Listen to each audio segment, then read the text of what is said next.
Tumpuan negeri di bawah Bayu ada laporan mengenai pembinaan loji rawatan air di Lahad Datu. Terus bersama Rita Aloysius Malik di Kota Kinabalu. Rita, silakan. Benar Nurul, lebih 4,000 penduduk di 6 kampung sekitar penempatan rancangan Felda di Lahad Datu akan menikmati bekalan air bersih apabila siapnya projek pembinaan loji rawatan air Tanjung Labian. Penyerahan projek loji rawatan air Tanjung Labian Lahad Datu itu disempurnakan oleh Ketua Menteri Datuk Seri Panglima Haji Jinor di Menara Kinabalu. Projek yang menelan belanja 18.3 juta ringgit diyakini dapat menyelesaikan masalah bekalan air yang dihadapi oleh penduduk kawasan berkenaan. Antara kampung yang mendapat manfaat ialah Kampung Tanjung Labian, Tanjung Batu, Tinagian, Lok Buani, Lok Sambuang dan Kampung Bahagia. Sistem rawatan air di loji itu menggunakan sistem aquapack yang mampu menyediakan bekalan air terawat sehingga 4 juta liter air bersih sehari. Dalam majlis sama, Dato' Haji turut menyaksikan majlis penyerahan surat projek naik taraf Jalan Raya Berungis Tuaran. Projek berkenaan dari bulatan Berungis ke persimpangan Jalan Marabahai telah diluluskan untuk dilaksanakan dalam Rolling Plan 2 Rancangan Malaysia ke-12. Skop projek itu melibatkan kerja-kerja menaik taraf jalan 2 lorong 2 hala sedia ada sepanjang 4.09 km kepada 4 lorong 2 hala. Kumpulan sawit Kinabalu maju setapak lagi apabila terus menerokai bidang pengeluaran dan penghasilan gula melibatkan komoditi sawit. Ini terbukti apabila 3 memorandum berjaya ditandatangani oleh syarikat milik kerajaan negeri tersebut yang berlangsung di Pusat Konvensyen Antarabangsa Sabah SICC di Kota Kinabalu. 3 majlis menandatangani memorandum persefahaman MOU iaitu antara Sawit Kinabalu Encotech dan All Cosmos Industries Sendirian Berhad, Sawit Kinabalu Sendirian Berhad dan Universiti Teknologi Mara UiTM serta Sawit Kinabalu Sendirian Berhad dengan IIPM Sabah. Hadir menyaksikan memorandum tersebut Ketua Menteri Sabah Datuk Seri Panglima Haji Jinor. Sebelum itu dalam ucapannya, usaha kumpulan Sawit Kinabalu yang mempelbagaikan sumber perniagaan seperti pembangunan hartanah, penternakan lembu, pedaging dan burung walit adalah satu inisiatif yang amat baik. Ini ditambah apabila berjaya mencatatkan keuntungan sebelum cukai yang tertinggi dalam sejarah iaitu lebih 320 juta pada tahun ini berbanding unjuran 131 juta. Sementara itu pengarah urusan kumpulan Sawit Kinabalu Dato' Bachok Jansi berkata pihaknya kini merupakan jentera pelaburan dan perniagaan di Sabah berasaskan tanah dan agropertanian secara bersepadu. MOU tersebut adalah sempena sambutan ulang tahun ke-25 kumpulan Sawit Kinabalu. 3 lelaki dipercayai terbabit dalam kegiatan menyeleweng minyak masak bersubsidi berjaya diberkas menerusi 2 serbuan berasingan di Sandakan Sabtu lepas. Manakala nilai rampasan dianggarkan RM97,500.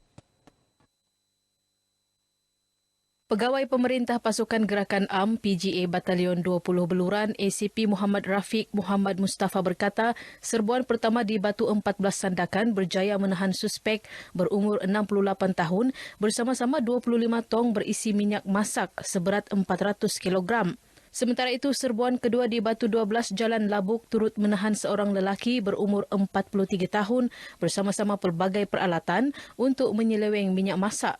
Penahan individu ketiga pula seorang lelaki 34 tahun sebagai pemandu lori yang menyerah diri.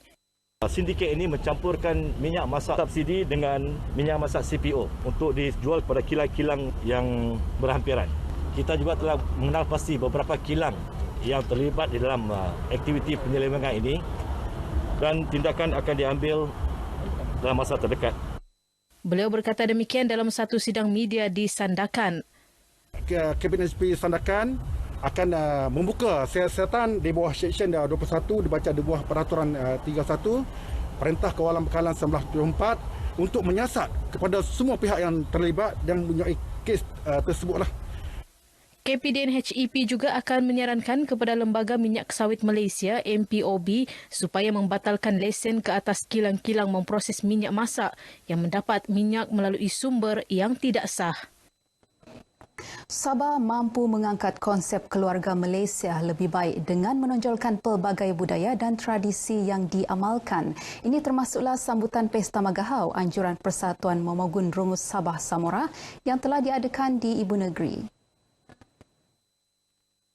Sebagai potensi produk pelancongan, kerajaan negeri sentiasa komited dalam menjaga khazanah budaya dan tradisi pelbagai etnik. Sokongan ini juga mampu menjana ekonomi penduduk setempat. Ini dapat menghimpunkan seluruh keluarga, bukan saja bangsa Rungus tetapi masyarakat setempat berhampiran kampung. Memang ada plan kita, perancangan kita.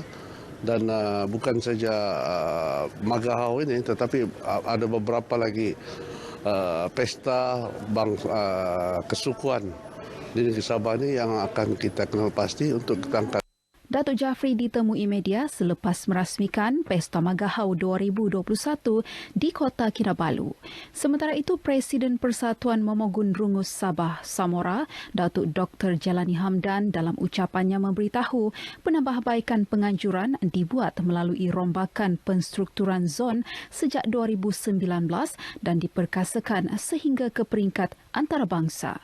Sambutan Pesta Magahau kali ke-8 2021 ini membawa tema Magahau tanpa sempadan bersatu demi keamanan diisikan pertandingan dan persembahan.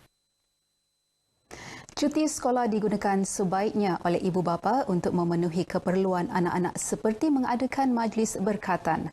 Justru di Kawang Papar telah diadakan majlis berkatan beramai-ramai khususnya membantu ibu bapa kurang berkemampuan selain dilaksanakan mengikut norma baharu. Pemimpin Pembangunan Masyarakat Kawang, Rosli Haji Ibrahim berkata, program ini melibatkan kerjasama 6 buah masjid. Kali ini kita anjurkan mengikut masjid-masjid. Kalau sebelum ini kita kumpul ramai-ramai.